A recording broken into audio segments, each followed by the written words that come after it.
Salam değerli izleyiciler. Bugün sizinle beraber müəllimlərin işə qəbulu vəsaitindən bir testin izahı ilə tanış olaq.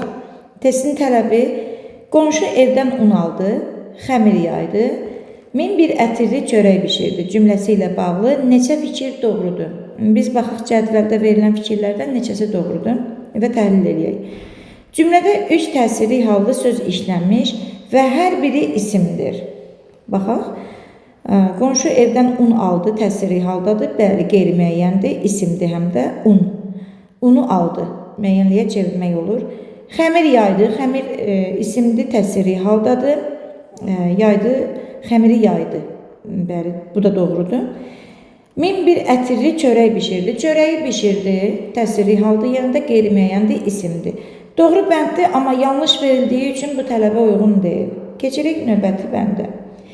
İsimlərin əksəriyyəti tamamlığın ifadə vasitəsi olsa da, heç biri həmcins üzvün ifadə vasitəsi deyil. Baxırıq isimlərə. Un aldı. Burada həmcinslər xəbərlərdir. Aldı, yaydı və bir də bişirdi. Həmcins xəbərli cümlədir. Biz bilirik ki, həmcins üzvlər eyni suala cavab verir və eyni üzvlə bağlı olan, bərabər hüquqlu, sadalanan tabesizlik əlaqəsi ilə bağlanan sözlərdir. Və burada un, xəmir və bir də çörək sözləri isə qeyri-müəyyən təsirli halda olan vasitəsiz tamamlıqlardır ki, bunların hər biri də xəbərə aiddir.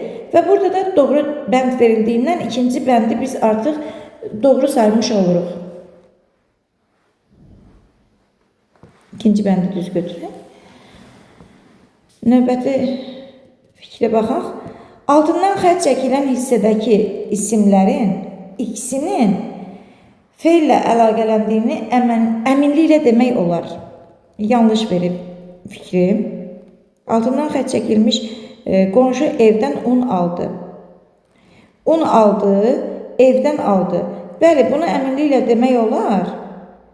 Amma yanlış bənd verildiyinə görə biz bu cavabı doğru götürmürük.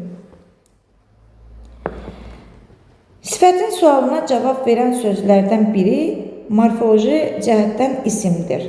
Qonşu sözü burada isimdir, amma sintaktik sualını qəbul edərək cümlədə təyin də ola bilir. Yəni bu iki cür başa düşülə bilir. Bir var qonşu evdən un aldı, bir də qonşu evdən, hansı evdən? Ehtimal verilib, bu da doğru cavabdır. Ona görə dördüncü bəndimiz də bizim düzgün bəndimiz sayılır. İlk isim kim sualına cavab versə də çıxışlıq hallı sözə aid olacaq. Kim sualına cavab versə çıxışlıq hallı sözə aid olacaq. Xeyr. İlk sözümüz qonşu evdən. Əgər təyin olsa, evdən sözünü izah edə bilər tamamlığı, daha doğrusu yer zərfliyini. Amma burada kim sualına cavab versə, birbaşa xəbərlə əlaqələnər. Yəni qonşu aldı, qonşu yaydı, qonşu bişirdi. O zaman yanlış bənddir bu. Elə yanlış da yazılmışdı. 3 doğru bəndimiz olduğundan doğru cavab C bəndi sayılır.